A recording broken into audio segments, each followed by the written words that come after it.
Welcome to another episode of the Pencil Pushers Project. If this is your first time listening to our podcast, we typically talk about music, although it's been kind of scarce as of lately. So we do also discuss current events, sports, TV, so on and so forth. I am one half of the Pencil Pushers. I go by the name of Jay, and I am joined by my co-host, Zay. How you doing, bro? I'm doing good, man. Just another day. It's a gloomy day outside. I'm good though. I got a couple homework assignments to finish, and hopefully I can go play video games after that and get ready for the Super Bowl. Oh yeah. Super Bowl is tomorrow. We already kind of laid our picks out. We both got the Chiefs winning.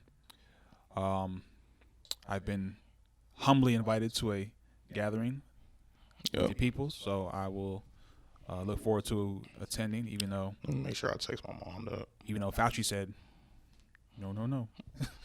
He said a lot of shit though. Niggas don't care. But that's what's up, man. Did a lot happen this week, or did not a lot happen this week? A lot happened, but it was like weird shit. It's crazy. Like it's not like nothing groundbreaking. I mean, yes, and we're seeing the rise of.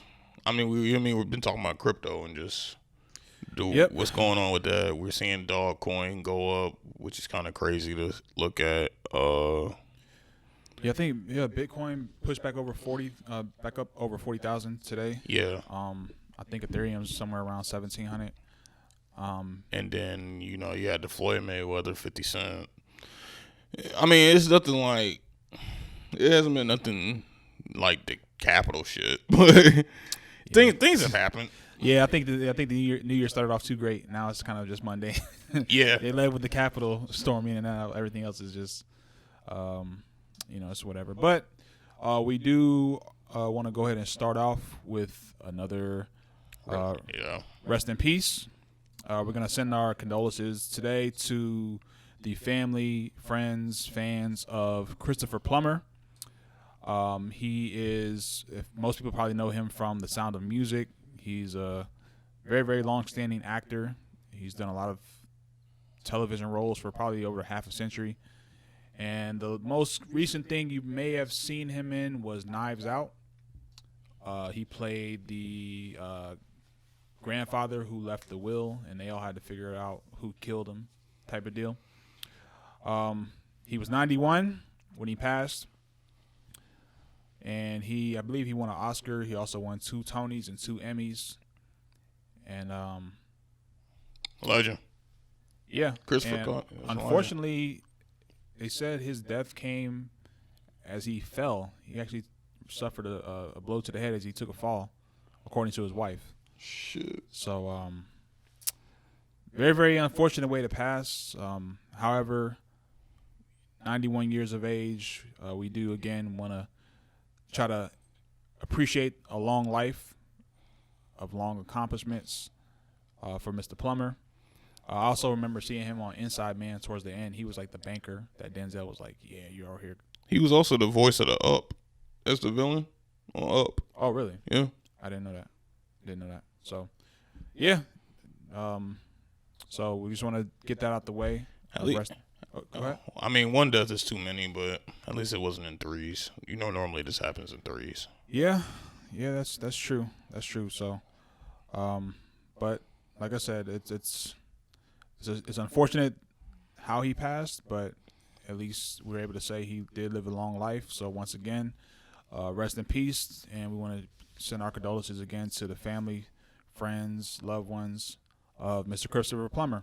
Absolutely. All right. Sad. That's sad, man, for real though. Yeah, to go out that way for sure, especially, but yeah, man, this is tough news. So let's go from sad to, I guess, weird. Lil Uzi Vert.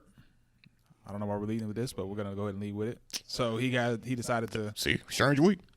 He decided to seek out one of the Infinity Stones, and to ensure its safety and protection from all evils of the earth, he decided to get it implanted on his forehead, where he could know where it's at all times, and no man or woman dare lay claim to take it from him.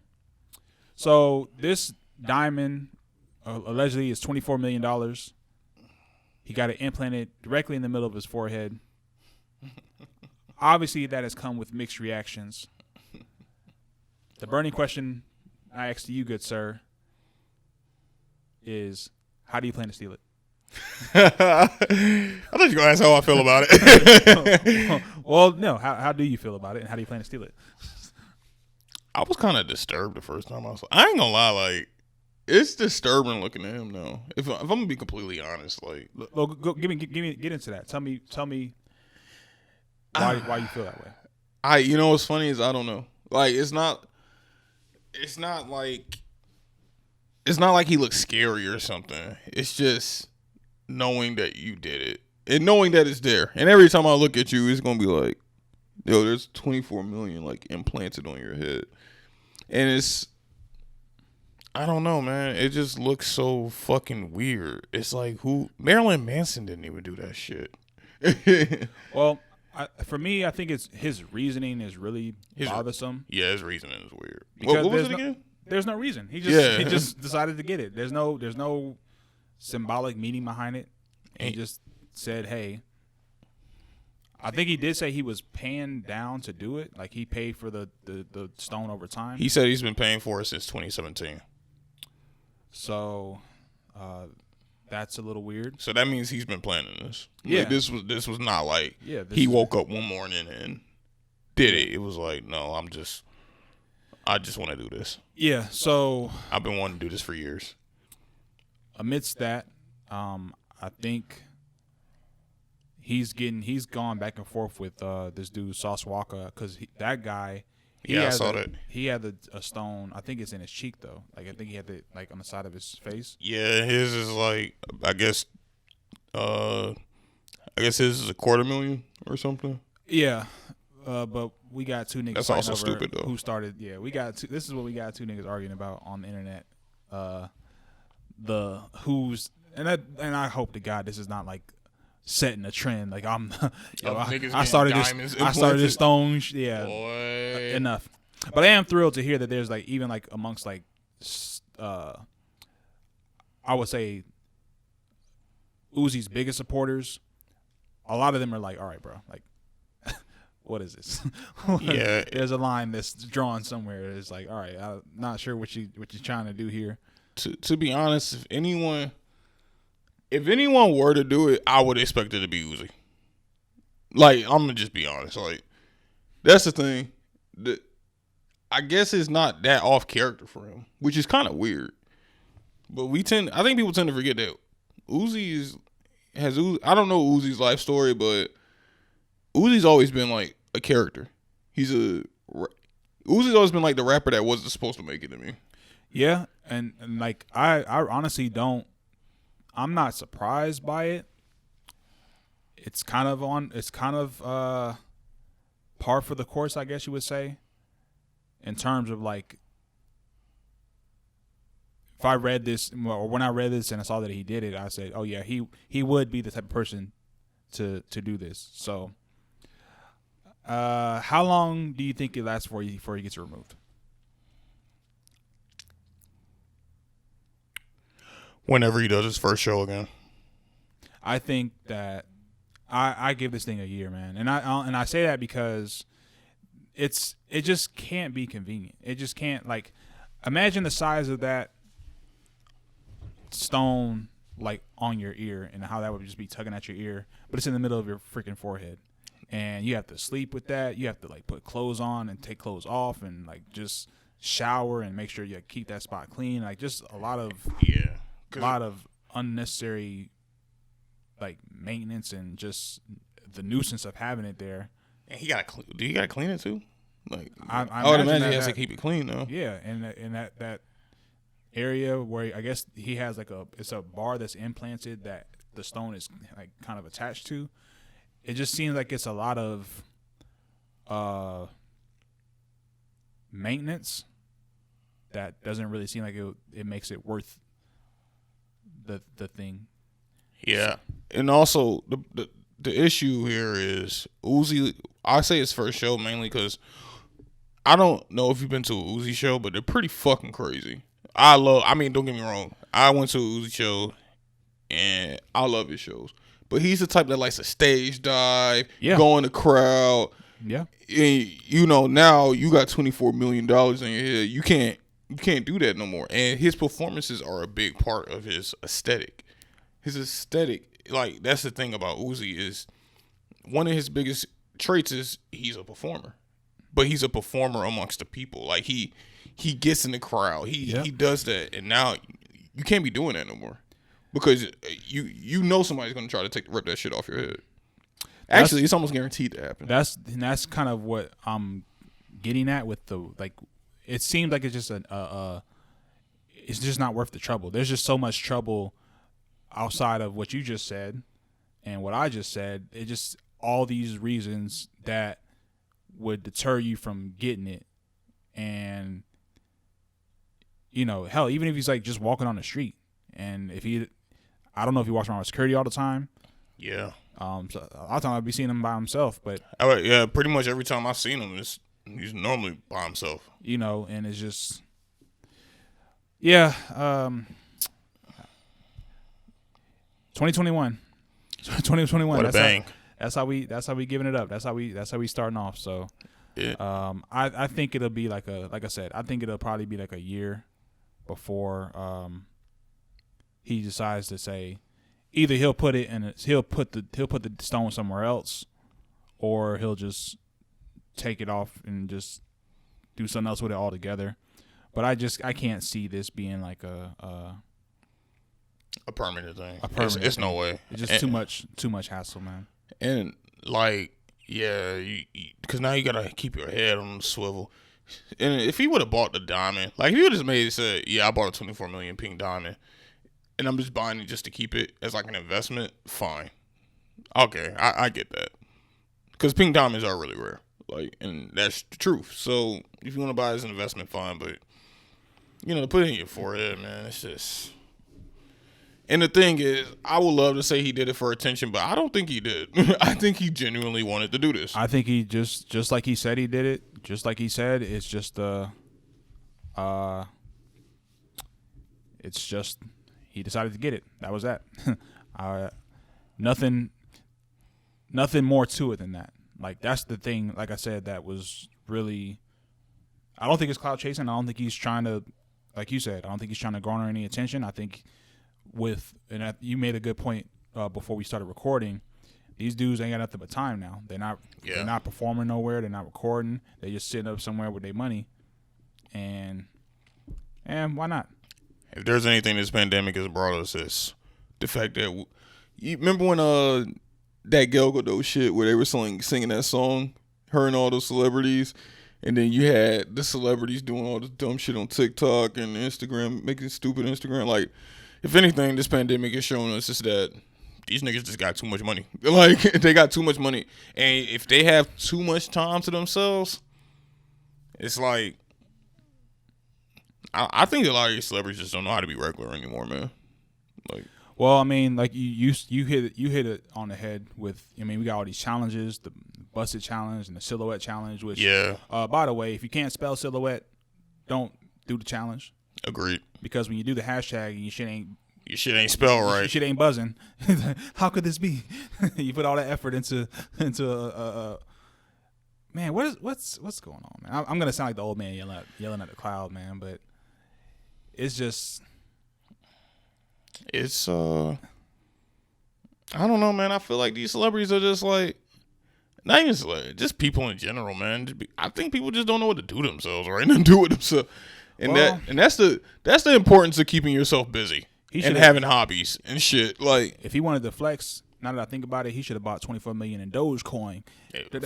For real, like that's the thing though. It's like when I really think about it, it's like, yo, you could have did so much. I'm not the type to tell celebrities to spend their money. Spend your money on what you want to spend it on. Like, that's the one thing I do hate about people is when people will be like, oh, they could have donated to Africa or some shit. It's like, no, nigga, shut up. Like they can do what they want. But at the same time, like, when you see shit like this, it just makes you think, why? Mm-hmm. That's all you can really come out with this. It's just why. You had $24 million. You could have bought. Man, nigga, go buy some Bitcoins. Like, do something, man. Like, You could have did anything with this. Yeah. It's just, it's weird, man. And this just goes down to the fact that niggas need better friends. I think a lot of shit with these celebrities is that they don't have good friends. Well, I think not only that, but celebrities, when they get into a certain space, you got a bunch of like people who just allow them to do whatever the fuck they want because they're celebrities, and no one's gonna pull them to the side and say, "Hey, bro, what the fuck is you doing? What are what is you doing, bro?" They're gonna kind of let it cook. So, I just that's. I don't really have much more to add to that except hopefully in this time next year it's off his forehead. Yeah, I don't expect it to last that long. Yeah. So, we touched on maybe a few weeks ago. We touched on Silento, going back to a situation where he had like a machete. He had broken into somebody's house with a machete, and he got arrested. And butt naked or something. Yeah, man, and then just this happened I think a little bit earlier this week, and it's really sad to see the kind of the decline in this young man. But now he's been accused of murdering his cousin. Yeah. So he's been arrested in relation to that, and I think a publicist had made a statement which I guess speaks to him dealing with mental illness over the course of some years. I'll read it real quick. Please send my client, Silento, some positive vibrations. Over the past several years, Ricky has been suffering immensely from a series of mental health illnesses. We will continue in his efforts of treatment, but we ask, in the meantime, the public uplift him and his family in immediate prayer and positive energy. Not quite sure I'm willing to do all of that if he did in fact kill his cousin, but I do understand the sensitivity of mental illness. So in that regard, I definitely hope for his, continued treatment and he come out of that. But, if he did take someone's life, that person's parents is and that's his cousin. So, I mean, it's kind of weird saying family because that's also his family too. Yeah. So it's just crazy, man. I wonder how much you made off of that song. That song had over 500 million views. What do you think?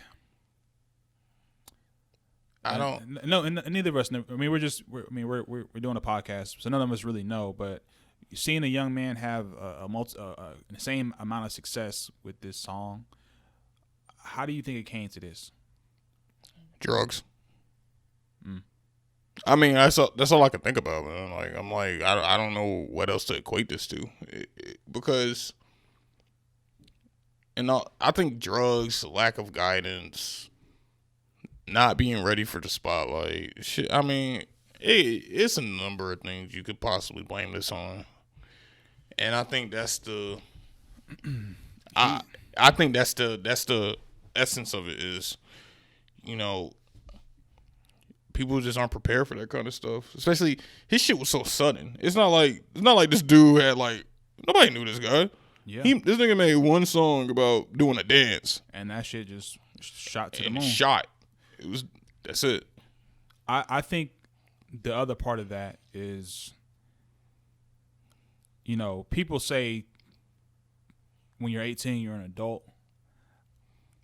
Legally, yes, but in the world of life, you don't know shit about shit. Like, you're not going to an 18-year-old for advice. You're not going to a 20-year-old for advice because they don't know anything about anything. Yeah. So they're an inexperienced adult. I think he's 23-year-old. He's 23 now. So when that song came out, he was probably what? 17. 17. So a teenager that amassed an insane amount of success. And I don't know if he had the proper structure to help him to manage that. Yeah, and I guess that's the thing is, and to see it at such a rapid succession, it's not like this was a really fast fall off. This wasn't like the end is, and just it's not like he fell off and he fell out the spotlight. Like this man started popping up for drugs. I mean, for like machetes, shit. Like that's a rapid fall off, man. Yeah, and it's certain things. You know, when you start hearing about things that are, you know, we're going into the realm of violence. You know, it's not even just, you know, self-harm. We're talking about a machete is intended for other people, you know, in a lot of cases. And it's you know, we're discussing this because it is really sad to see, you know, such a steep. It's almost like as quick as he rose, the fall was, or I should say, is steep. The climb was steep, and the fall was just as steep. Yeah. Because it wasn't like, oh, he made an album that flopped. It was like, oh, he's arrested for breaking into somebody's house with a machete. Mm-hmm. Like, that's the news we're hearing. We're not hearing like, oh, he went, you know, where you have a person who just simply falls out of the spotlight and their 15 minutes of fame is up. Right. Like, it's a far more drastic. And, you know, it's that's one of the things about, you know, people who go on, even on a smaller scale, you know, people who go viral, man. They go viral and they amass a certain level of success and notoriety, and it's like, you know, how do they manage that? How do they handle it? And, you know, I don't know if the industries that they're in, I don't know if they do a good enough job of creating that type of system to. It's almost like with sports, with you got 18-year-olds, 19-year-olds coming out of the hood, going to the NBA, becoming millionaires. Yeah. You know, what type of like programs or assistance that you know, mentorships that you give to these players that will allow them to transition without, you know, ruining their lives. Right. You know what I mean? And that's what I said about the experience of life. Like, they have no life experience, even though they're a legal adult. You know, so now unfortunately this young man, and I'm not gonna call him a kid, but this young man, you know, has essentially, his life may be very much over with because of that lack of structure to help him navigate, I think, a very fast shot of success. And that's always been a conversation amongst these major industries is, you know, just guidance. It's not like, because it's, you know, everybody's out to profit off of someone or something, you know, so to get someone who genuinely just is like, who can pull you to the side and just say, hey, look, you know, chill the fuck out. Like, that's, and I mean, yeah, even the Uzi, I mean, I hate it. I'm trying not to go back, but that's another one of those situations where it's like, yo, who's around you? You know? Do you think that the what's the word I'm looking for? The separation between the old generation and the young generation, do you think that how do you think that affected, like, the younger, like, for example, you know, when music started changing, the sound of music started changing, and it got some more like trap and commercial stuff like that, there was like a lot of like old dudes yelling at the young guys and not really giving them any type of constructive feedback. Is, oh no, this shit is trash, this shit is trash. So now you got the young artists who are like, man, fuck you, old nigga. Like, that divide. So now there is no real guidance, because now these just old niggas versus young niggas. Which I think it is starting to, I think, and again, of course, that's not everyone. I've seen older cats who've kind of put their arms around younger artists. And I definitely think there should be more of that. But do you think that kind of should be something that we kind of push for more? Yeah. I mean, why not? Because the industry's not going to do it. But I think, but why not is not that it's right, but I'm saying that now people pick sides instead of saying, hey, bro, why don't y'all come together? But you got people who, like, I'm older, I'm 35, so I grew up listening to a certain type of music. So people of my ilk will say, yeah, that music's trash, man, fuck them young niggas. And now you got the people probably your age or younger who was like, man, you know, so there is, you know, where it should be something where we coming together to try to rectify some of that, yeah, I think people are they're just picking their sides. but I think that's the issue. Is like nothing ever gets solved by creating divides, and it's not even just with music. That's just anything in life. Like you're not gonna, you can't continue to stay relevant trying to shun the people who are coming up behind you. You know what I'm saying? That like LeBron and Kyrie.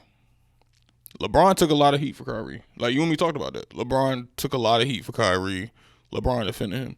Now imagine if LeBron would have came there and said, Kyrie, this is my team. Like, nigga, just be a floor general. You know what I'm saying? You're not gonna get. They wouldn't have won the finals. Period. Yeah. And I mean I know that's a very simple example. That might be an oversimplification, but it's essentially the same thing because LeBron and Kyrie are two different generations. They're two different generations of players. At the end of the day, like Kyrie probably watched LeBron as he was coming up, and then before you know it, he's playing with him. And LeBron had embraced that. He's like, okay, well, this is our situation. And so it becomes a point where it's like, at what point is it that you just accept the fact that, if I don't accept you, then where does that leave me? And I think that's the issue that we're starting to see now is you can't shun people because I don't know, like this goes deep. This goes into everything, even like the Democrats and Republicans shit. Politics, yeah. Politics. It goes into politics. You can't shun people for seeing differently than you, because at the end of the day, you're gonna remain ignorant because you're like, okay, these are my views. That's it. If you keep a tunnel vision, you're not gonna go anywhere. Will you continue success? Maybe, but not at the pace that you would if you just accept it. And I feel like in music now, Nas getting with Hit Boy. We saw what happened with that. It's like, there are enough examples out there to see that, no, there can be a bridge. And you can lead, you can mentor these people. But you have to take it upon yourself to do it. Like, if they reach out to you and they say, hey, yo, look, like, this is what it is, like, why would you not try to help someone? Because what is it costing you at the end of the day? Yeah, and it does give you a good look. I think as like a quote unquote big bro, OG, type. So it doesn't really hurt you to embrace the younger people for sure. So I do think that's definitely something that is, like I said, I do feel like it is changing on some fronts, and it does need to continue to change. I want to ask you one more question that kind of ties into this topic. Now we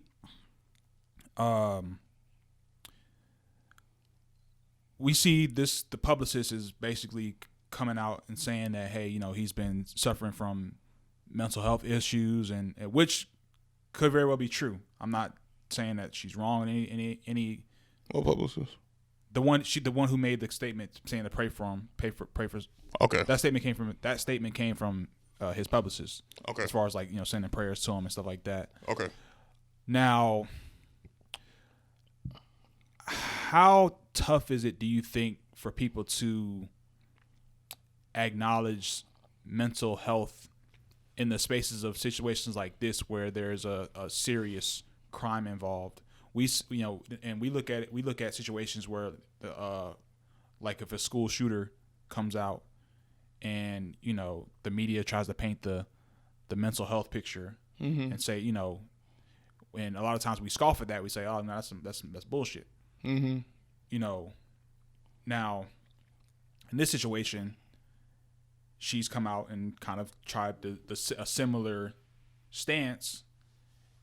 We've seen kind of recent history of behaviors that he's been involved in that could probably lend some truth to that. How do you think? And this is kind of maybe I'm not sure if I'm going to phrase it the best way, but how do we acknowledge the struggle of mental illness in the midst of something like this, where a person's life was lost, a person's life was taken? Because some people will scoff at that and say, "No, fuck out of here. That's some old. That's a cop out type of thing." I mean, That's always been tricky. That's like people who like plead. You know, people who plead it. They're like, oh well, I'm clinically insane, or you know, whatever. I forgot I don't know the correct terms. No, I get what you're saying. Yeah, I understand what you're saying. That's always tricky. That's a tricky one. But in this case, it really could be that. It could be that, or maybe he was just like, nah, like maybe he knew what he was doing. It's hard to tell. Yeah, and I feel like until more details come out about it, it's hard to make that call. Yeah. If he just comes out the gate and says mental health, then I'm gonna be like, okay, like hold up, like yeah. But if more details come out and they're like, look, this guy's he doesn't do this, he doesn't do that. But I mean, I could see it being that mainly because I mean, like you said, 3 months ago this dude was in the house butt naked with a machete. Yeah. Like that's not. And I think that's what kind of differentiates, like when they make the claims, when someone just out of the blue does some shit and they say mental illness versus we're just kind of seeing a string of events. Yeah. Where we can kind of document, or we can kind of at least lean towards, okay, there could be some truth to that. Yeah. And if he's been, and if you know, if his publicist can vouch for him, if other family can vouch for him, yes, he's had a history of mental health issues in the past few years. He's been seeking treatment. I think that could allow us to have somewhat of a more empathetic stance because, okay, there is some documented history of him dealing with mental illness, as opposed to just, like you said, if he just came out of the blue and did the shit and then they just ran to the mental illness card, it'd be a tougher pill to swallow. Yeah, that's the thing, but I feel like it's one of those things where it might be feasible. I could see this being, you know, hey, I wasn't thinking straight, and I'm still not. Yeah. And it could definitely be one of those cases. Yeah. And like you said, I think we still don't have all the details surrounding it. So, you know, of course, as we get more, we'll definitely revisit this. But yeah, man. Let's try to change the mood a little bit. But I actually just thought about that question as we were going over the story. But you said it's a legitimate question, though. Yes, sir. So you said I unfortunately haven't. I've kind of lost track of music releases because they've been letting me down. But you said there was some music that came out. Yeah, quite a bit. Music came out this week. We have the hotly anticipated new Cardi B single, "Up," and that apparently she stole. Oh yeah. So, but you anticipated it? You was highly anticipating? No, not at all. Oh, so you lying? I stopped anticipating. I mean, honestly, man. I text one of my homeboys about this, man. Like, if I'm gonna be real, bro, I don't think Cardi B really cares about music no more. I think after her album, man, because I feel like anything Cardi makes now, people just act like it's the greatest thing on earth. Like, also one, I don't think Cardi B has really honestly had like a great verse since maybe Motorsport, and I feel like she only did that because she found out Nicki was on that song. But I think the thing that's always worked for Cardi B, bro, is that Cardi B is how do I phrase it? She's a person. I mean, she's a personality. So whatever she decided to do, I think it was gonna be successful. She just happened to start doing music, and she's a great performer. And people have gravitated to her since Instagram. She was on Instagram and what was the show she was the Love and Hip Hop. So her personality has always been magnetic. So if she did a fucking cooking show, they'd have made the bitch Gordon Ramsay. Yeah, but I think that she has been made the young lady Gordon Ramsay. I didn't want to say bitch, pardon me. But I think that, you know, it's one of those things, man. Like when you have the female rapper, the rise of the quote unquote, even though there's been female rappers before, but the rise of the female rappers. Yeah. There's been almost like a bit of a shield where you can't really like give objective criticism. I'm not just saying like, oh man, she's trash, blah blah blah, but like just saying, hey man, I kind of think her sound is just kind of like just redundant.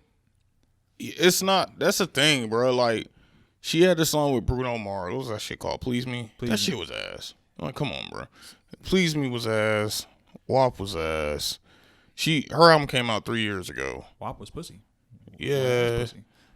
But like, oh, shut up. but it's like, when are we gonna accept the fact that she could just drop anything and then all of a sudden females hype it up, and because the females are hyping it up, the guys are gonna hype it up, and then I guess that's what I'm saying. Like what she represents is not. It ain't even. It's she represents an idea, right? She's been made one of the faces of like this new, not new, but this empowerment of women, owning your sexuality, unapologetically. So she represents. I mean, the Cardi B's of the world, the Megs of the world, different female artists that are out now who are kind of that same ilk. It's like the songs are the songs, but it's the idea of what she is. That makes sense. That garners that type of hype. So she has a super large fan base. I like you. I do not know if she even cares about music like that. I'm telling you, I don't think she does. I think she hit a lick doing it. I think she made the song. I think when she was doing songs, she happened to catch one with Bodak Yellow. Even though I know she was doing music prior to that, but right. Bodak was kind of the one that caught fire, and then after that, excuse me, it was off to the races, man. So, cause like, at what point do we accept the fact that she's been releasing mediocre shit? Like, Bodak Yellow was a good song, but like I said, I give her credit every time she does good. I give her credit. Like, Bodak Yellow, okay, cool. She had the verse on G-Eazy's song, No Limit. I gave her that. I was like, okay, you did your thing. And I'm the number one Cardi hater. Like, but the thing is, it's not like I go out to every Cardi single trying to hate. But it's like, to just you witness that hunger disappear. Right. You know what I'm saying? Like, it's not there, and you could tell. If you compare her Bodak Yellow to like just the energy and how she was rapping, put that shit on up.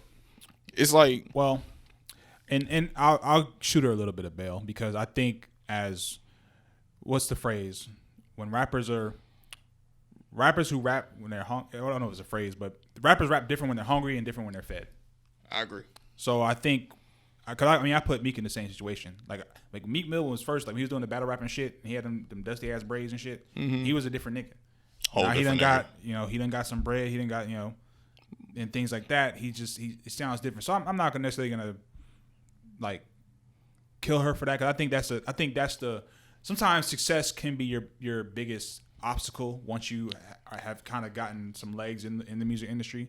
Is your own success, especially. Right. So I want to circle back before we get too far off. We did mention this Up song. There's been some allegations that the hook may have been stolen. There's a New Jersey rapper, goes by Mir Fontaine, and he's basically saying that she took the hook from his song, for her song. And if you guys, we don't have the songs available, but Mir, M-I-R, Fontaine, he has his version of the song. And I've heard both songs. They do sound different, but the hooks, the lyrics are pretty much the same. The same cadence, the same delivery. They pretty much sound the same. And I mean, let's be real, Cardi, this isn't the first time she got accused of stealing. You had the thing with Kodak. Exactly. She pretty much stole the entire Migos flow and YG. It's like, okay, when do we just be like, no, nigga, you know what you're doing? Like, let's be real. But I will say, or her engineer, her producer, whomever. That's possible. So it may have came to her via them. Yeah, that's possible. And, but like you said, this has been a case where she's been involved in something like this before.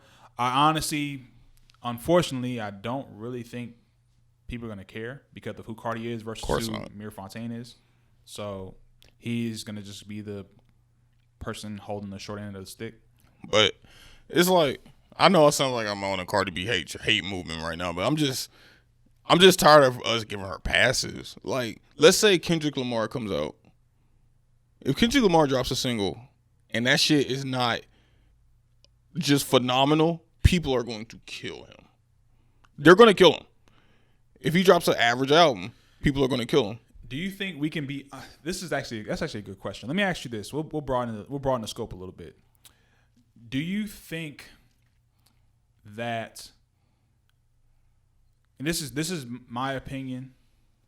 I think that for a lot of female artists, you are not really in the public space. You're not really allowed to criticism the same way. You could say Chance the Rapper shit is garbage. You could say Chance the Rapper's album, the last album he had out, was it Great Day? Yeah. You could say that shit was trash. You can make memes about it. You can throw that shit up and down, and niggas will laugh at it. But if you say Meg's latest shit was a mid, all of a sudden you a fuckboy, hating misogynist type of, you know what I'm saying? Yeah. You can't really have the same critique, and there's always these bumps and these sliders that I think you get when you try to critique an artist who is a female rapper. Yeah, and so what was your question? Are men held to different standards? No, I think my question is not even my question, because I think we're both kind of getting to the same place.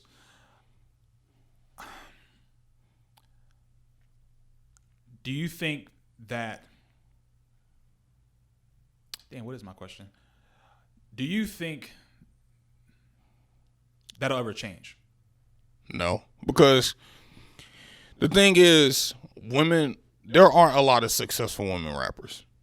I mean, let's just be honest. When I think of women rappers, the first one that comes up is Cardi B and a Meg Thee Stallion and Rhapsody and maybe Rico Nasty. And I mean, once we leave this realm, current or just current? Yeah, just current. I mean, there's of course there's been in the past. I'm talking about right now. Oh, you got and Nicki Minaj, of course. Oh, I was gonna say. Yeah, Nicki Minaj, of course. Yeah. But it's like, the difference between us and them. I think women don't have a lot of rappers to cling, like female representation to cling on to. So when you finally had that one that just breaks the stratosphere, they just attach themselves. They're like, okay, well, everything she does is great. But it's like, I feel like that's not fair, because then you're not forcing progression out of these artists. You know what it is. To your point, so let's say we got 1,000 male rappers, right? We got 1,000 male rappers. So when you criticize a male rapper, you're criticizing maybe a small chunk. But when you got 5 female rappers, and you criticize one of them, you're criticizing 20% of the female. So now it's exactly the optics is saying, oh, you don't fuck with female rappers, right? Even though that's not really what it is. Yeah, it's just I want to see progression. You know what I'm saying? Like I feel like Cardi is at a point where now she's not progressing. And I mean, like you said, suffering from success is a real thing. That is a very real thing. I think that now I think that goes to her hardcore fan base, which is why I said that what she represents. See, it's they don't when you don't care about the music, you just care about what it represents. Yeah, they don't really care to challenge the music. Exactly.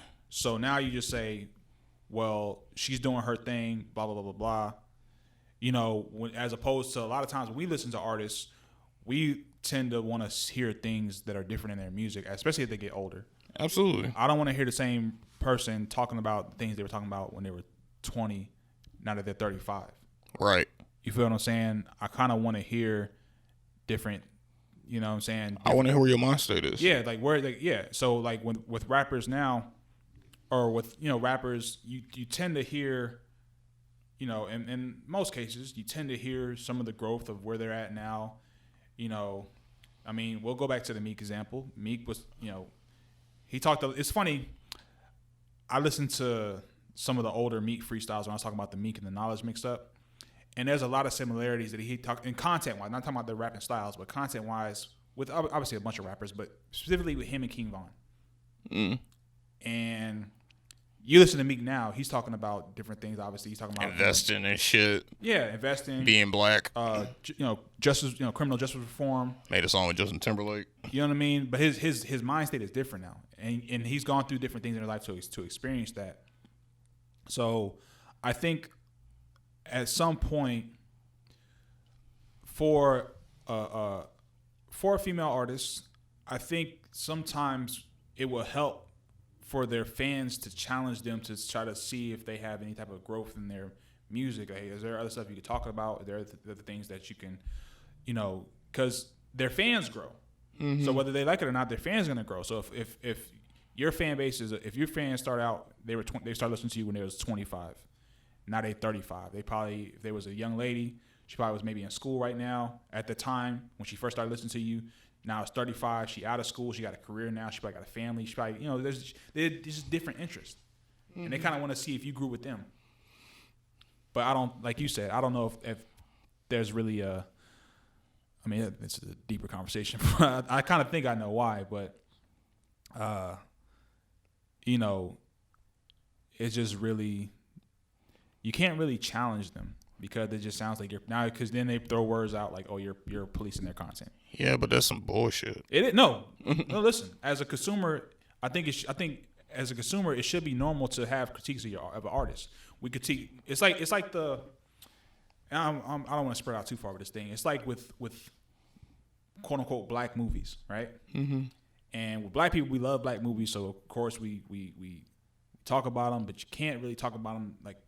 Sometimes you can't talk about them objectively because all of a sudden you hating on them. Because, oh man, you just hating on black actors trying to come up, blah, blah, blah. No, the movie wasn't that great. That just keep it being.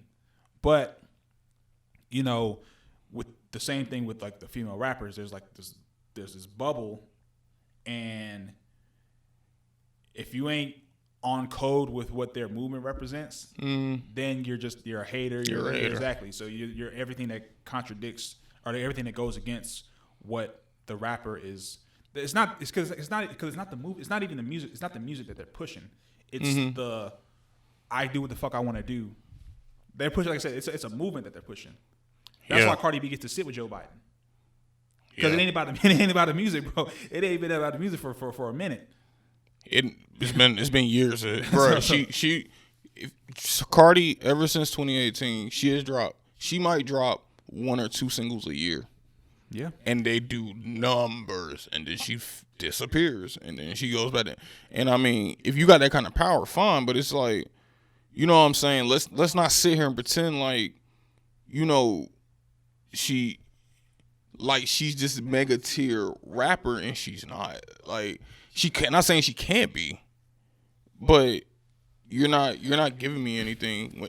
Prime example, Future. Remember when people were like, yo, Future's rapping about the same thing? Then he dropped Hendrix.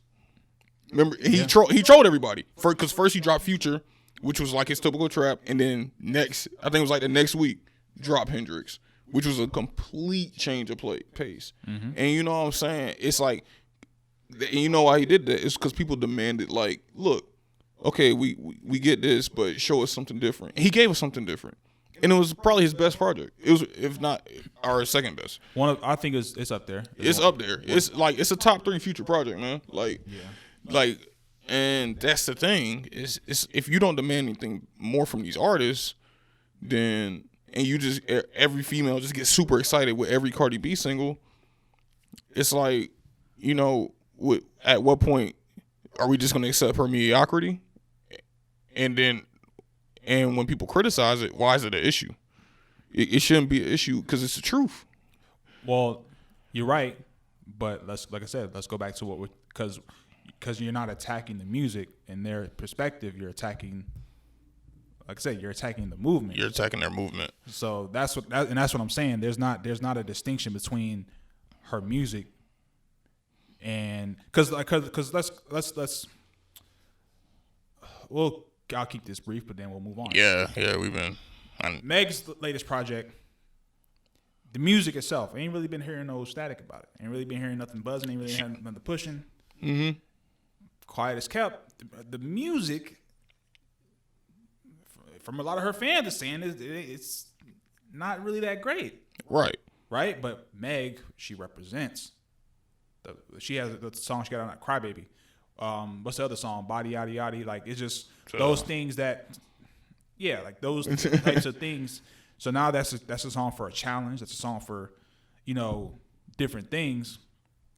But no one's gonna turn on Meg. Yeah. A black man shot her allegedly. So no one's gonna show their back to no one dare show their back to Meg.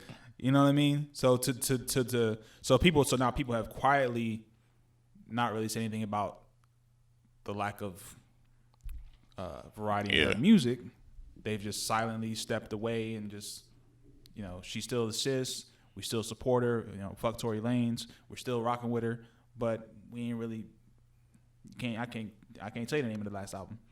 Yeah, like come on, man. And the worst, and I think it's more disappointing the fact that they could do better.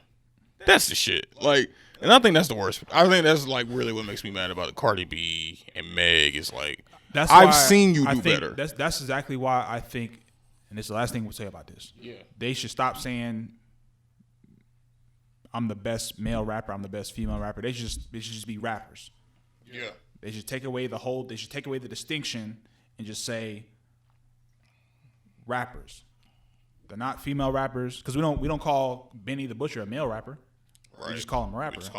So when we call them rappers, because when you call them female rappers, it's like I said. Now there's something different. It's like you're holding them to a different standard at that point. They're a different metric. So it's like now it's more of like the symbolism of what that represents. That represents to a female rapper in a quote unquote male dominated sport. It's them going against the status quo and going against certain things to where it's like we judge on a different metric than just the music. Exactly. And I don't judge any of these niggas on a different metric.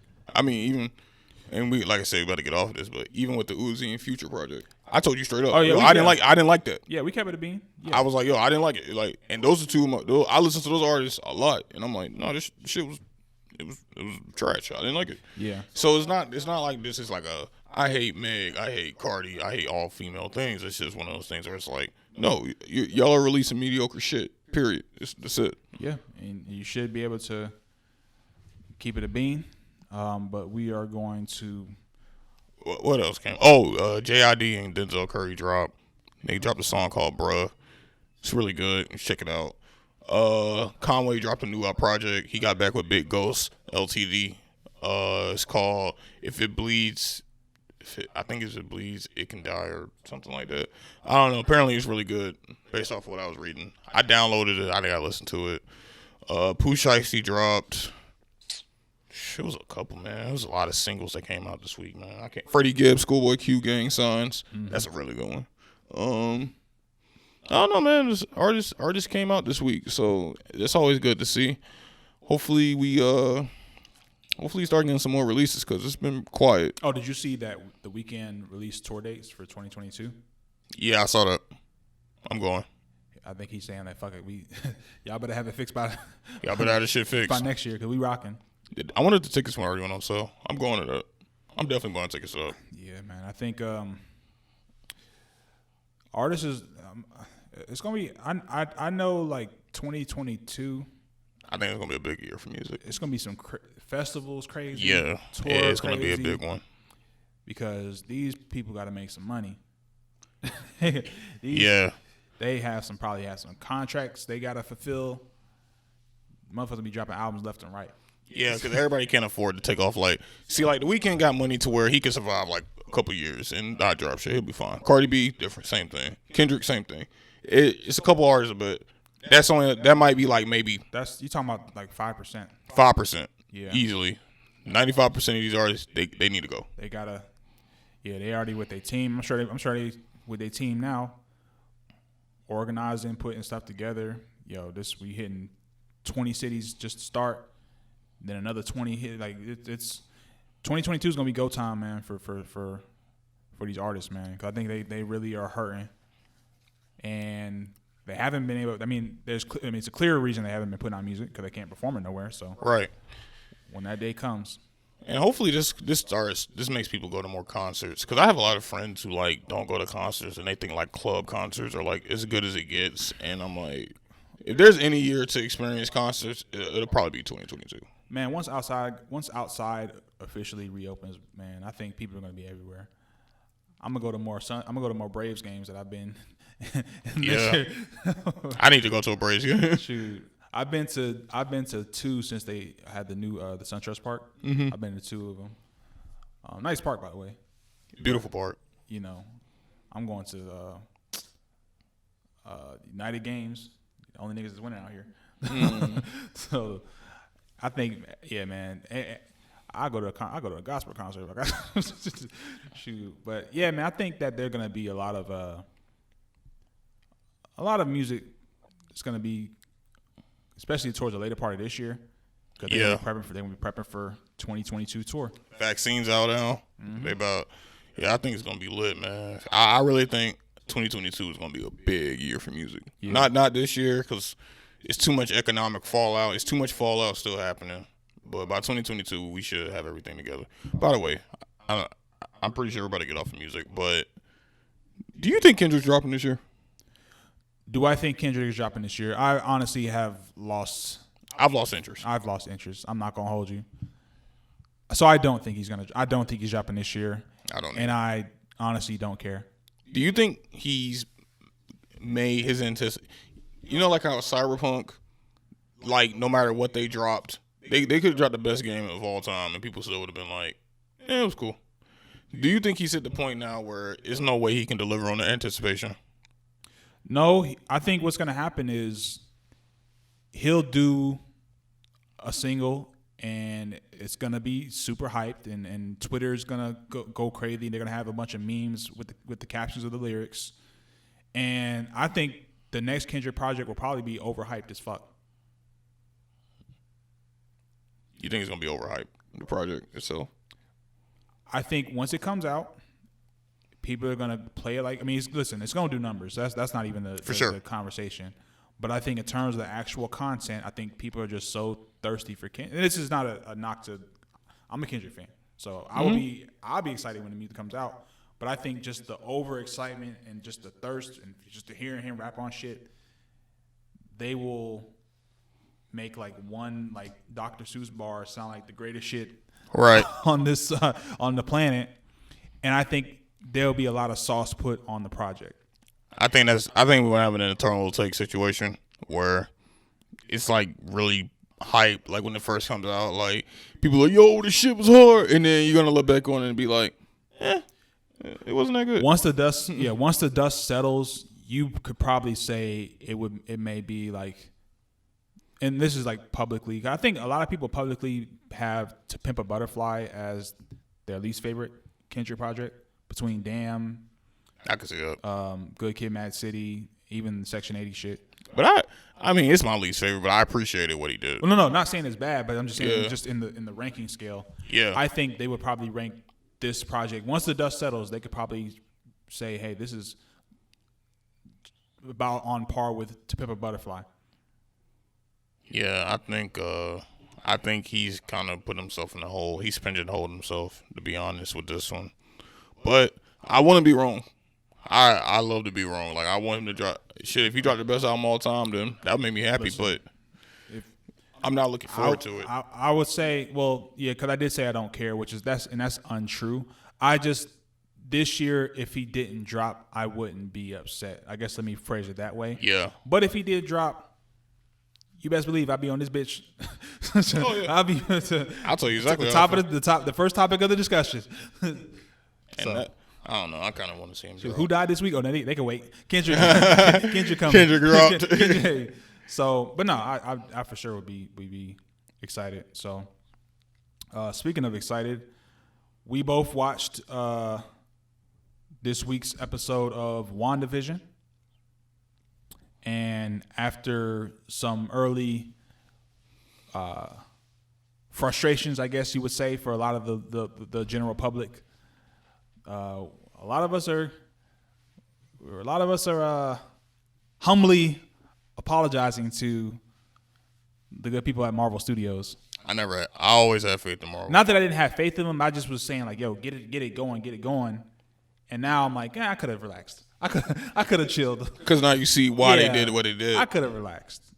But yeah, so WandaVision episode 5, and for the listening audience, there could be spoilers. I'm gonna try not to spoil it, but fuck that, I'm spoiling. But there you have it. So I'm spoiling. Check the timestamp for the next topic, and then just fast forward past this part because we are going to talk some WandaVision as of now. So, your thoughts on the episode, sir? Amazing. They've hit 2 home runs in a row in my book. Yeah. Like, to be honest, like the first 3 episodes were kind of weird, but to see the way they strung it together, to see how they wrote, and just like you could tell they put a lot of care in this show. Like I told you when I first walked in, I was like, yo, it never hit me that they never call her Scarlet Witch in the MCU. And for them to acknowledge such a little thing that it's not even that significant, but they acknowledged it. It's like, shit, like, y'all really pay attention, and y'all, it's a lot of effort and care. And then, I don't know, man, I kind of like what they're doing, how they don't care if you've been with them. I kind of like the fact that they're not explaining anything anymore. They're like, well, if you don't like it, fuck you. It's kind of where they're going, and I'm happy to see that. Yeah. Because now they made all their billions, and they're just like, well, let's just do what we want now. Because honestly, they can at this point. They can do whatever they want. And you can see them, just them not forgetting them. And I think that's really the key to the show, is them knowing, like, look, most of the people watching the show have probably been following us since when Iron Man came out, like 2008. So 2008 roughly was when Iron Man came out. So, and now they're like, a lot of this feels like appreciation, but a lot of it is like, we still want to keep you guys around type shit. And I think this episode, I think, was a very positive step forward into the next, because there's a ton of theories going around, but also it's a game-changing episode too. Into the next phase of Marvel. Yeah. I think that definitely a game changer. There are some things that are going on in this episode in particular that do kind of make some things make sense, but also have other questions. I do think that Scarlet Witch is partly responsible for what's going on, but I don't think of her full awareness, is controlling everything. I think there is also someone else that's pulling the strings in what's going on as well. Which I think we'll kind of see as things come to a head. And I do, in my personal opinion, I think they are working things up towards making Scarlet Witch one of, if not the main, I would say antagonist. I don't want to say full villain, but the antagonist in the next Doctor Strange movie. Yeah. I think that as she has continued to deal with her, the loss of her brother, of course, and now, Vision as well. Well, she brought him back to life. Well, kind of. And in her way, she did revive her brother in a quite interesting way, the way that they did it. Bringing the Quicksilver from the X-Men franchise. From the Fox from the X-Men franchise. And I don't think anyone saw that shit coming. That was pretty. That was a good one. That was nice. That was nice. That was nice. And this is what I think people have been looking at and wondering, like, what could come from this. I think this is going to be something that we'll continuously see. Of course, going into the next Spider-Man movie, they've already talked about Electro and Tobey Maguire and other entities, Doc Ock that are going to be involved in that. So this is kind of like a little bit of a teaser to what type of. And this is just like, that was like the end of the episode. Yeah, that was they ended it on that. That was the end of the episode. So, there's, and of course I like how they did that. I like how they, the episodes were a little bit longer. This one was a little bit longer. 41 minutes. Yeah. And, so I think that, I think that like I said, I think Scarlet Witch or Wanda is going to continue. She's going to continue to become unhinged. She's going to continue to manipulate reality to the point to where, Doctor Strange or someone of his ilk will have to step in because it's like, okay, she's fucking with some shit she shouldn't be. Yeah. She shouldn't be fucking with. And y'all should have called me like. Y'all should have called me 4 episodes ago. Yeah. What are you niggas doing? Sword? Are you kidding me? Did you expect them to bring the X-Men? Well, we don't know if this is really them bringing the X-Men in, but even though it's kind of confirmed at this point, but did you expect them to pull that so soon? I didn't expect, because they just acquired Fox, 2 years ago? 2019. They just acquired them 2 years ago, and now they're like. Well, of all the cameos I could have expected, this is definitely not on the list. This wasn't on the. I was expecting maybe when she opened the door, maybe I was expecting Doctor Strange, fucking Bucky, somebody like that, like Loki, anyone. I got expected anyone. Yeah, but for it to be someone from the X-Men Fox universe, I feel like that is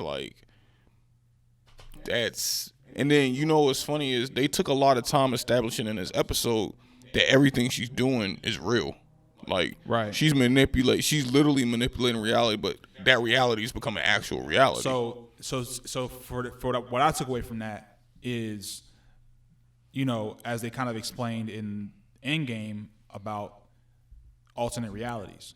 So I took it as he is Petro or Quicksilver from an alternate reality, and that's kind of how they're gonna start to tap into the multiverses and stuff like that. Right. So very, very, very, very good episode. I was pretty much glued to it from start to finish. You saw little trinkets of the episode where Vision started to kind of question things that were going on. Oh, that credit scene was lit.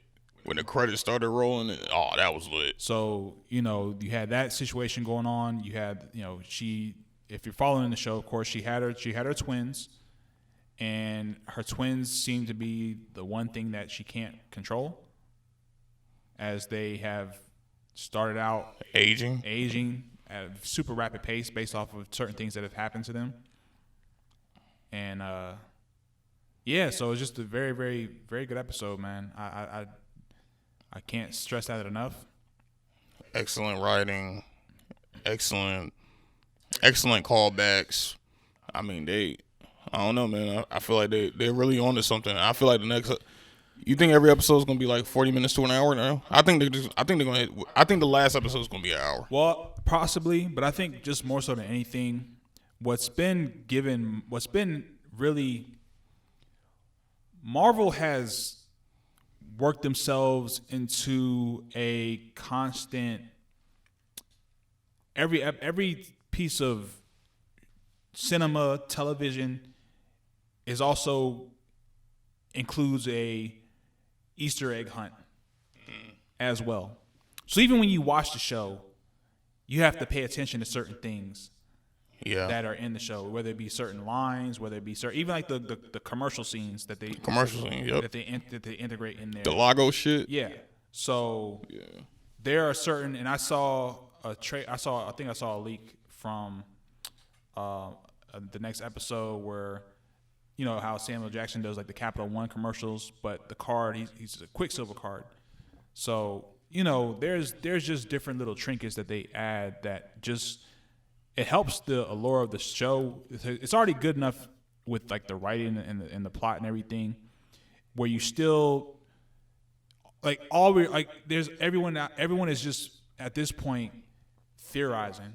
Mm-hmm. We can't say for sure what's gonna happen. Yeah, and that's what I said about episode. What episode did I say? It was episode 4. Mm-hmm. I said now once they revealed that Wanda was a part of the one controlling it, it's all bets are off because now we really don't know where everything is going. And I think that's good for sure. I think that's good that you can't pinpoint what's going to happen. And now everyone wants to have it. Everyone wants to be right about their theory.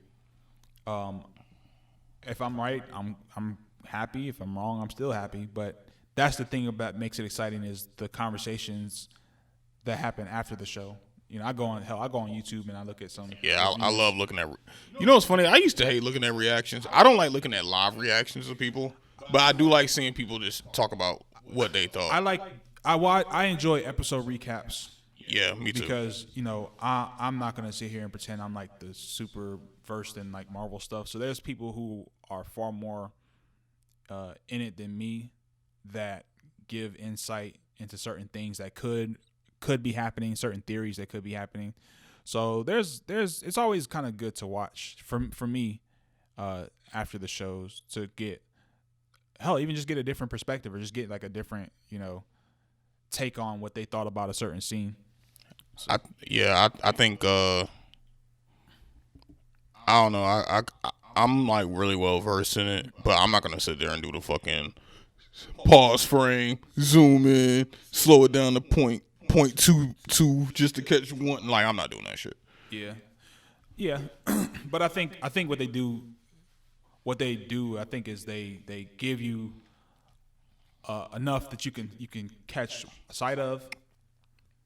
Because I think it would be kind of a pain if you had to like zoom in on shit. But I think they kind of give you stuff that's kind of just hell. It's just, sometimes it's just hiding in plain sight. Oh yeah, they do it. They just hey, we didn't hide it. Y'all, you just wasn't looking hard enough. Yeah. So, but yeah, man. And I still like the fact that everybody in the show was just as confused as that's. Like, that's, I don't know, man. Marvel's doing everything right with the show. Yeah, I think they're kind of mirroring the audience, where they're piecing stuff together as we are, and they're also asking the questions that we're asking. Yeah, and that's that self-awareness, man. It's like a meta commentary.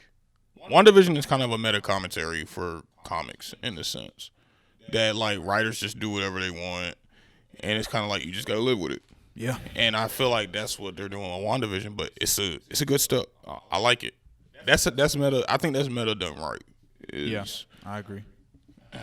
But yeah, man. So next episode is next week, and I'm anticipating. I'm excited, man. Do you know? Did they say how many episodes? I think it's 10.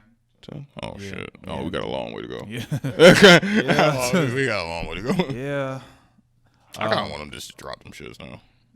Just let them go. Just let them go, man. Just let them go. What else? Have you watched anything else?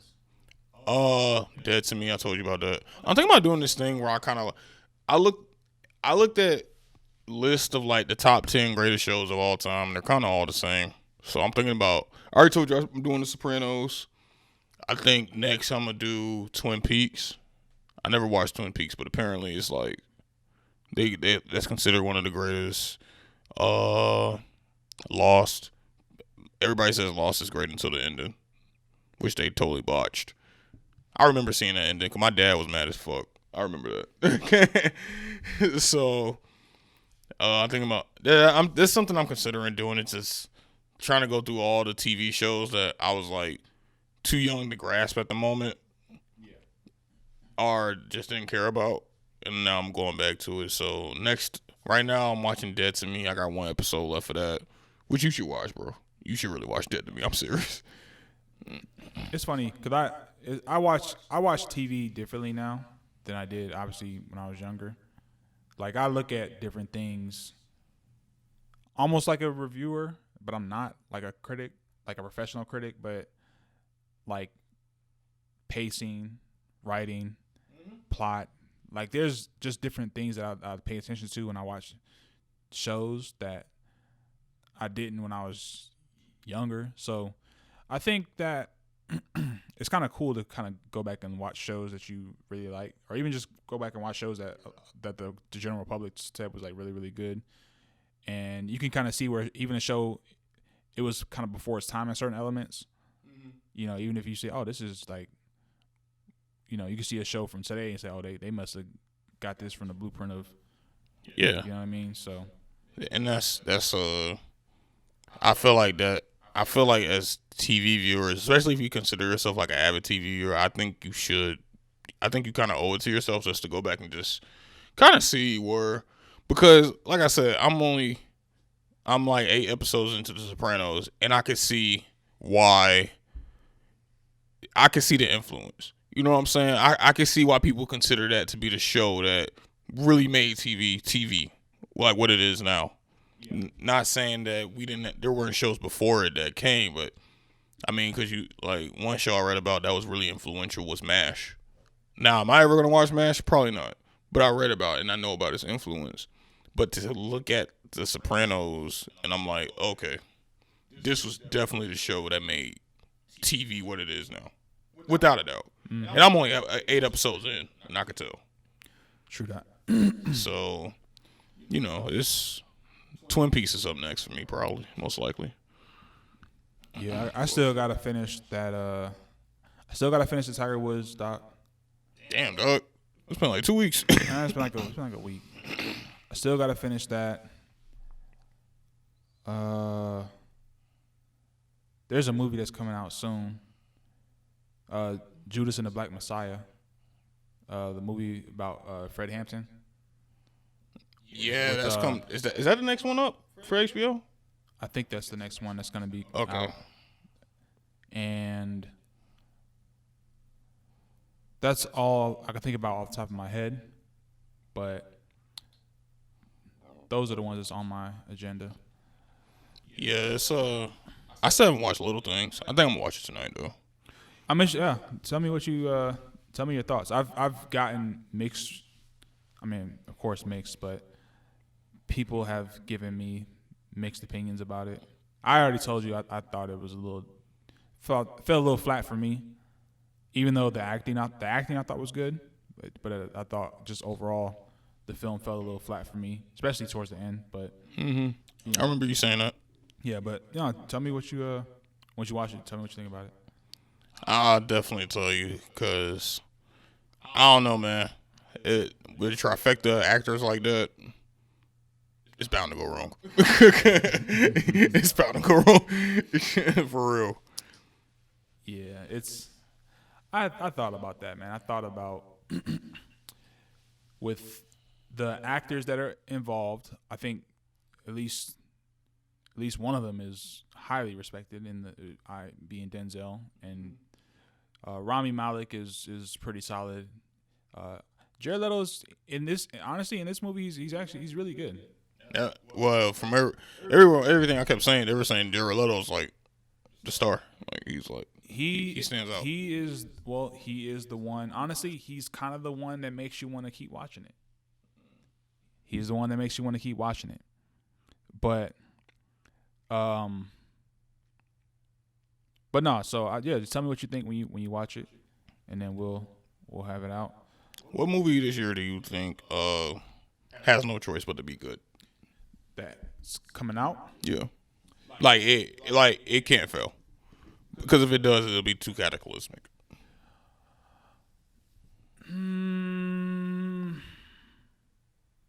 If it fails, it'll be cataclysmic. As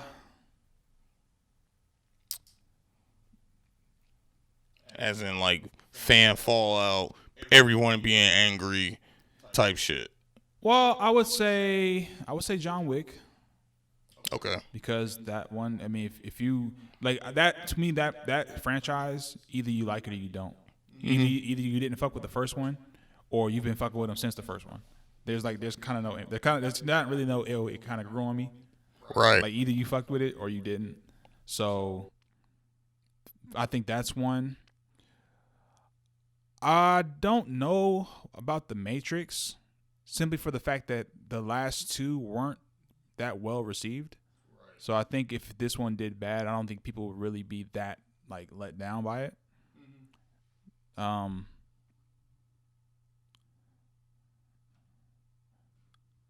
Yeah, I think for me probably John Wick. But I can't. I know there's probably a movie out there that I'm not.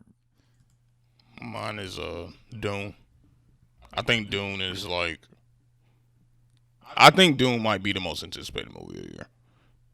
And especially, have you seen the cast? Yes, I saw it. Yeah, the cast is insane. Yeah, I saw the trailer, and I was blown away. Like I feel like Dune has quite a bit riding on it. I'm gonna just run through this cast real quick. You got Timothée Chalamet, Zendaya, Rebecca Ferguson, Jason Momoa, Isaac Isaac, Dave Bautista, Stellan Skarsgård, Jesus Christ, Josh Brolin.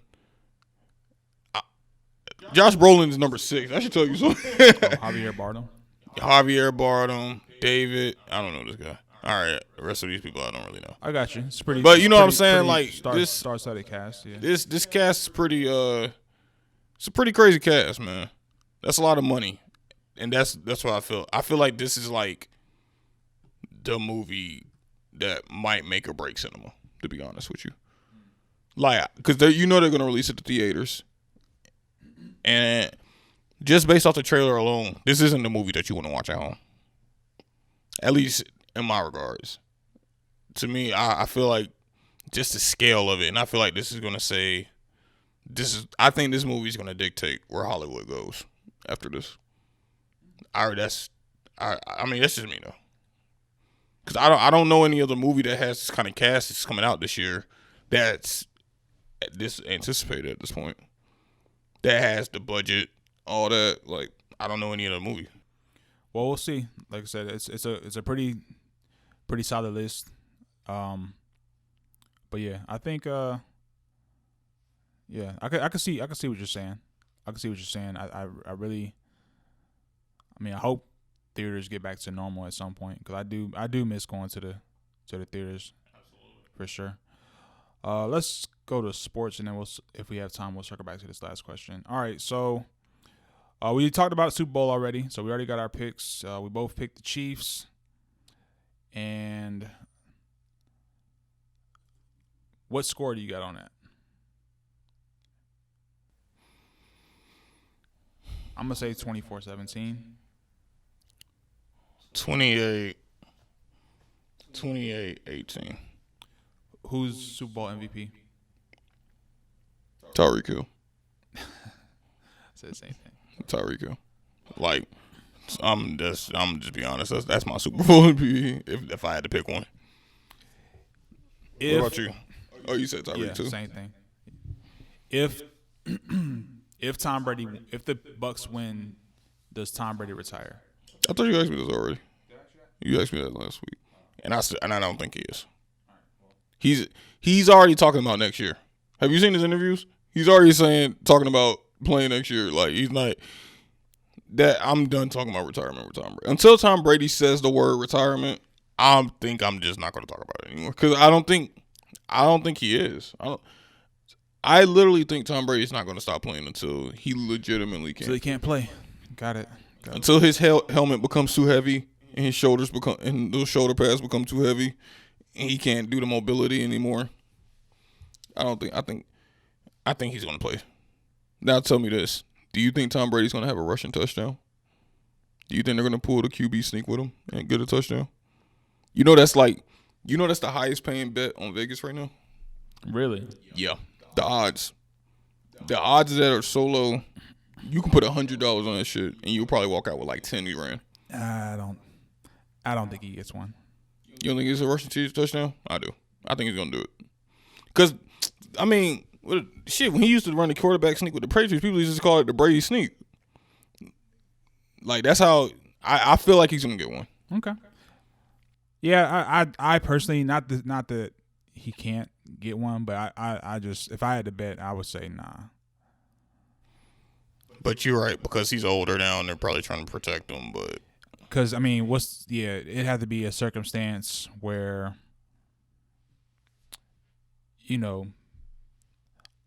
he's completely.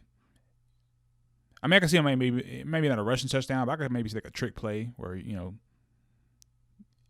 hand it off to receiver in the backfield. He runs out in the flat. Gets a Philly special? Yeah, something like that where he gets a receiving touchdown. They tried that before, remember? And he dropped it. Remember that? Yeah, they tried to pull the same play. Which is why I think they would do it. Which is why I say, yeah, niggas. It was in the same play in the same game. They tried to run the same shit. Yeah. So, that shit was crazy. Yeah, I could see that where he's like, hey, sons of bitches.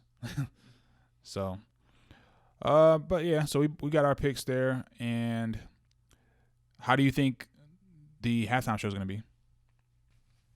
It's virtual, right? They said it's a virtual halftime show. I don't know, man. The Weeknd put his own money behind it. Did you see that? They said he put like 67 million up or something for his show. So that shit's about to be bomb as fuck. I think he's about to kill it. You gotta kill it. You put 67 mil into your own show? I think so. Come on. I think so. Yeah. The fact that Pepsi didn't even pay for his show is kind of insane to me, but that's a whole different topic. Yeah. So let's see. Let's move over to NBA.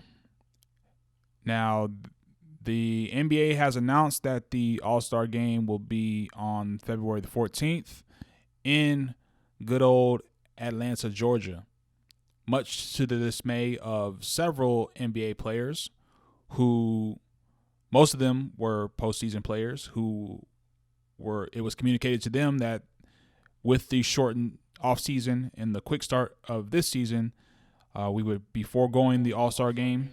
Mm-hmm. And now they are, in fact, having the All-Star Game because money. Good old money. So, my question to you is, do you think, with everything in totality, that piece of information, as well as, of course, obviously the pandemic, do you think that the NBA should have an All-Star Game? Yeah, no. I mean, yeah, because I just like basketball. But I do think it's wrong to spring this upon the players. If you told them there wasn't going to be one, and for you to all of a sudden decide to have one, I think that's kind of wrong. Especially when they already had a short off season. Like LeBron said, how long did they have? Like 71 days or something? Like they had 2 months off, basically. They had 2 months off after y'all had just had them in a bubble at Walt Disney World. It's just like, I think that's kind of wrong for the NBA, to be honest. And now you got players opting out. Like, I'm not playing. So it's like, what's the point at this point? Like, I think there's too much going on. I agree with you. And then the last place you should probably have it is Atlanta. the last you want to come here? You want to keep niggas from slapping high fives with each other on the court, but you want to send their ass to Atlanta for an All-Star game? Bad move. So I don't really see why, if you are going to have it, you need to have it somewhere in the boonies. Yeah, man, take that shit to North Dakota. Exactly. Take it somewhere where ain't nobody at, and just have a virtual experience. And if I'm not mistaken, I haven't heard anything about any of the skills competition, the 3-point shootout, or the dunk competition. So therefore, keep that shit. Keep all that shit. I don't want. Yeah, I feel like this one. Honestly, I feel like they could have skipped this event this year and nobody would have been mad. No one would have missed it. I don't think no one would have been upset. upset. So you're giving us half an All-Star experience in a place where I'm quite sure when you start doing the testing after the fact, half of the participants will be out due to a positive test. And I just think there's just so much. There's too much surrounding it. They need to scrap it. No one's gonna miss it. No. The players can get the rest. And look, y'all gonna lose a little bit of money. Welcome to our world. You might miss out on what? A couple million? $2 million, yeah. I mean, y'all like a $1 billion industry? Like, come on, man. Listen. What, y'all ain't gonna miss that money. So I don't feel that it needs to be had. And it is what it is. Yeah, I think this is a bad call for the NBA. I don't think this is really gonna end well, to be honest. And especially like I said, y'all already told the players y'all weren't gonna do it. So I feel like it's kind of unfair to them as well. I mean, even I know people will be like, "Yo, they're paying millions to fucking." But it doesn't matter. They're still humans at the end of the day, man. Like, well, I mean, they're playing the games that they're already playing. So it's not exactly. Like they're not playing basketball at all. They're already playing the games. You're gonna sit here. I'm not gonna go crazy over one game that doesn't mean anything. So because if it's a 72 game season, then if I'm being a technical jackass, they're not being paid millions to play the game. They're getting paid like six figures to play that one game, but they're not getting paid millions to play. They're getting paid millions to play a whole season. Yeah. And one game that doesn't mean anything, where they probably can't even touch each other anyway because of COVID. The niggas not gonna. You think niggas gonna guard each other?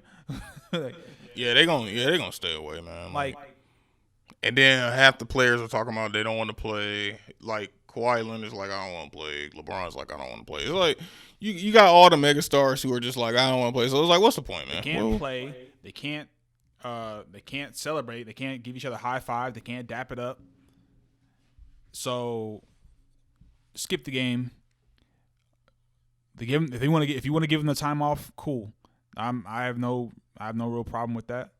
Which will make more sense, to be honest. Just give them the time. Just give them the week off, and then go back to the season as normal. Yeah. So, nobody's gonna miss this, man. Like it's a stretch, but money. Yeah, money. What can you do? So. Look, we already done gave up our social stances. We can't wear we ain't wearing the social justice jerseys no more. Why do they keep wearing these alternate jerseys, man? Like, I get like every once in a blue moon, but I don't want to keep seeing like the Lakers in the Minneapolis colors when they're still playing on the purple and gold hardwood for a home game. Like, the NBA, they're half of the games they're playing, bro. They're wearing all the teams are wearing their alternate jerseys. Yeah, and I'm just like, I've been seeing that. It just kind of takes away. They like usually every once in a while when the teams wear like their alternate jerseys, but oh shit, they wearing them now. But you got them playing them like half the time. Yeah, it's not that cool anymore. Which I think is another selling point. I think they're just trying to do that to try to sell jerseys by you know what I'm saying. But who cares? Yeah, fuck all that. Yeah. I mean, I love alternate jerseys, but like you said, I like it. I like it when they do it every now and then because it feels more special. It's like, you pull those out. Exactly. The allure of it is like, they whipping them out like it's a special. It's a maybe twice, 3 times out the season they pull them things out, and you say, oh, okay, they got them. So like, I'm not gonna hold you. The throwback Nets jerseys they got with like the red. The red letters with the sky blue, them shit is hard. Yeah, beautiful. They keep wearing them, but they keep wearing them. So it's like, come on, man. It's and I like the Lakers, the Minneapolis colors, the blue Minneapolis colors, in rare moderation. Right. But you keep showing them, it's just like, all right, bro, we enough. Yeah. Well. So Valentine's Day is around the corner, and the Weeknd has gear for his halftime show. $100, bro. The Weeknd is out of his fucking mind, bro. He's already off on the wrong foot. So, ladies and gentlemen, this is a cool hoodie. The Weeknd has some apparel in lieu of his upcoming Super Bowl performance, which we just discussed. We have a T-shirt. It's pretty cool though. It's a nice looking T-shirt. $100 though, bro. It's $100 though. Are you out your fucking mind? So it's gonna be a no for me. A hoodie is damn near too. Man, this man has lost his shit. Also, will be a no for me. So I can't. Is there anything on the back at least? Man, fuck. No. There's nothing on the back. There's nothing on the back. Jesus. Sorry, pal. Man, this man has lost his fucking mind. Listen. You Negroes putting $24 million of stones on your forehead and selling $100 T-shirts. This is worth 200. This is worth 200. Fine. So that Super Bowl jacket is kind of tough. Yeah, this is 200. Fine, I can see this. But what the fuck, that hoodie? Nah, man. Come on, man. Yeah. What were you about to say? I'm sorry. So, I was going to ask. You have Valentine's Day coming up, and a lot of the focus typically comes on what the guy does for the woman. And we were talking about this a little bit off mic. Do you think guys expect? I think everyone likes a gift, but do you think guys typically expect things from their lady around Valentine's, holidays, Christmas, whatever have you? Yeah, I do. Why not? Why wouldn't I expect anything from you? Well, I say that because that's not typically the narrative around the the space. If we're talking about if we're talking Valentine's Day, it's always about what you gonna get your lady. Yeah. There's no real conversations about what you gonna get your guy if you're a woman. So I think in large part, guys, and let me not say guys. I'll speak for myself. I've never really been a gift guy. Not that I don't like gifts, but I've never been a gift guy. I do like things that, like things we could do together, whether it be like taking a trip, going to some sort of, going to dinner, going to a special event, special occasion, right? Something where we're spending time. So I guess where they use love language, I guess mine would be spending time. So that would be more or less something that I would prefer as opposed to like a physical item, for me. So, but I do feel like, I guess guys in their own way, I guess they don't really trip off like the physical gift part, but I think they do like maybe expect something that isn't sex, because sex is not a gift, and y'all need to, that's lazy, woman. Yeah, man. Women, that's lazy. Stop doing that. So that is not a gift. Oh, Jesus, what a cop out. What was the meme? It said the dude with the scrunched up face, like, you offered me the same pussy I just hit yesterday. as a gift. As a gift. Come on, man. Come on, man. Do better. I expect something personally. I mean, I don't think there's nothing wrong with that. Like, especially if y'all been dating for a while. Like, if y'all just started dating the week before Valentine's Day, fine. You ain't gotta get each other shit. But I mean, if you've been together for a while, I don't see anything wrong with that. Like, for real, why everything gotta be on the guy? It's stupid. Well, that's just the narrative of our society, and it's like, I think if it was like a 50-50 thing, or even like more so where like the woman had to like really come up with something elaborate to do for the guy. Some women are very good at that. Let me first get that out the way. But a lot of them, if they had to make up their own like ideas and shit like that to do something, like to put stuff together, as far as like, I cancel this, I shut down this restaurant for just us type of thing, where like, I think a lot of them would struggle with that. They'd be like, hey, just take the pussy, will you? I feel like media kind of created that stigma. Like TV shows, because in TV shows, that's what you kind of see. You always see like the guy doing all the nice shit. Well, yeah, that's commercials, TV. It's always the guy giving the ring. It's never the girl just being like, yo, I bought you a necklace. Like, it's never like, I feel like that's just. Or even like, not like even if it's not like a piece of jewelry or something that's just like, hey, something that they can utilize, like, hey, like, buy me them Jordans, nigga. Like, come on, man. So, I don't know, man. I feel like that's just a media stigma that's been created, and so I think that's why it's so heavily applauded when a female does something like that. Like when a female is like, I got you, I didn't get you, nah, nigga, I bought you something you actually want for like Valentine's Day. It's like how guys celebrate the fact when they finally meet a girl who plays video games. You know what I'm saying? Because it goes against the stigma, or even when a girl's what's another good example? Or when a girl hits on the guy.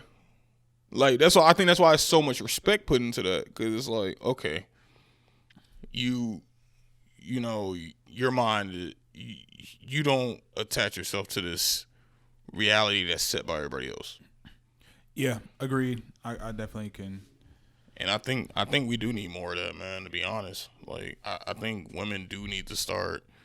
I do think women need to start, like, just giving good gifts. Like, what the fuck? I think it's just like for me, I think the word is reciprocity, where it's just like, if you have clearly we're not talking about no bum dudes, but we're talking about if you have a solid dude who he takes the time to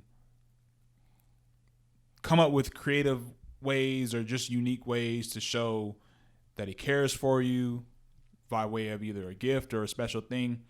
It's just like, And like I said earlier, this is not every woman, because like I said, I do know, and I've seen stories of women who've gone through a lot of trouble to do something that, to something for their guy, and they've made some phone calls, made some things happen.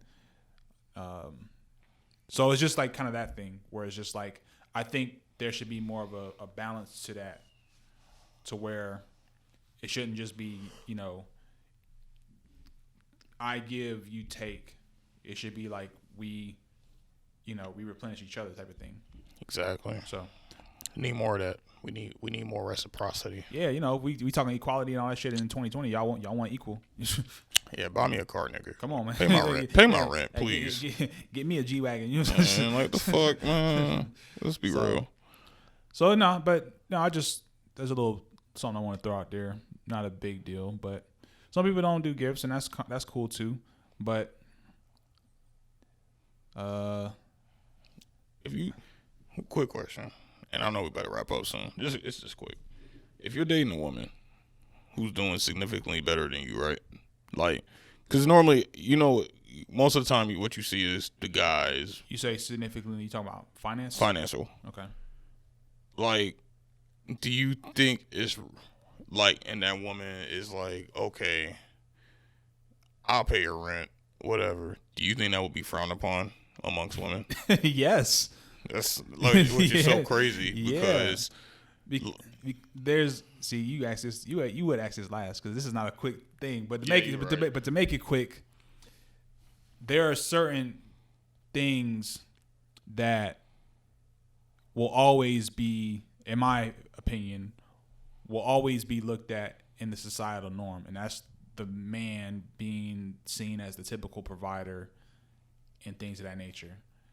So anytime, even with this whole thing of wanting equal pay and equal income and stuff like that, it's always going to be looked at as a negative thing if a woman pays a man's rent or his car note.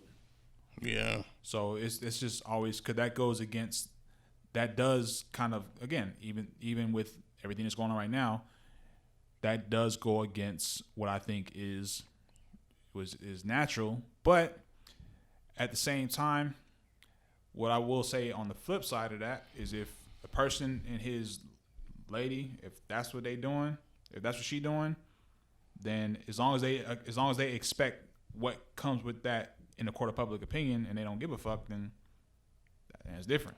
Yeah. But yeah, man, they ain't never gonna. Yeah. Listen, man. Fuck that. Buy me a G-Wagon. There's only, listen, man. The only thing that appeals, the only types of equality that appeals to things are things that would help the woman out. Anything that would have helped, like a man being a stay-at-home dad. Mm-hmm. You know what I'm saying? We all acknowledge that raising kids and taking care of kids is not easy. That's why I never understand why, like, a lot of the working women, like, frown upon stay-at-home moms. Like, kids are fucking hard. Like, kids are a fucking chore. So, like, well, chore is an understatement, but, I don't think there's any shame in either one. But the short of it is, women will always be able to choose whether or not they want to be a working woman or a stay-at-home woman. Men can never really have that option. Men will always have to be the working man. Mm-hmm. You can never be like the stay-at-home nigga. Ever. Look, if I date Oprah, I'm staying at home. Hey. Sorry. Well, yeah, then you have that's the other option. You just get a celebrity, because then the sliders change. It's like, Oprah Winfrey, you kidding me? Do you think it's harder pulling a celebrity than people think? I mean, do you think it's easier to pull a celebrity than people think? Is it easier? Like, if you saw a celebrity at a bar and she didn't have no security or nothing, she's just there, and you just walk up, do you think it's true that celebrities get that sense of groundment when they're dealing with somebody who's just, like, not a celebrity? It depends, because sometimes that escape from, like, a person trying to sell you a gig, if you're an actor or actress, or a person who's just like who's trying to get in like a you kind of just separated, and if the person is not like quote unquote kissing your ass, like he just sees you as a woman and not like super. We'll just say, just for the example, Holly Berry. We don't look like the guy is just talking to you just as like he would talk to any other woman. He's not talking to you like, oh my God, I'm such a fan. Because the thing about men, you know, that's the number one rule I think with a man anyway. Don't treat a girl like a fan. Treat a girl like a celebrity, she's gonna treat you like a fan. Right. So I think if she's approached as just like, hey, he's trying to get at me, I think it could be. I don't think it'll be that far fetched as people will seem if they end up getting together. Yeah.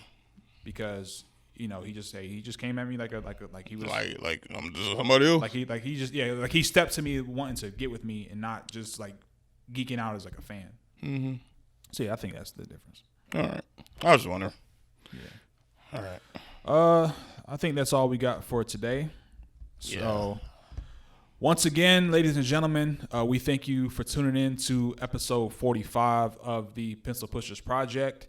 If you are watching on YouTube, please give us a like, comment, subscribe, and hit the bell so you can get notifications for our latest uploads for episodes.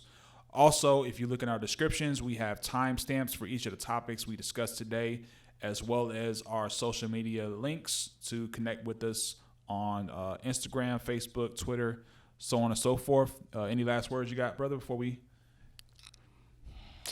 Nah. I don't got anything for them. Well, neither do I. So with that being said, you all have a good weekend. If you are watching the Super Bowl, Dr. Fauci said no Super Bowl parties, but fuck them. So fuck it. Have a good weekend and a good week, and we'll see you guys next week. All right, be safe. Peace.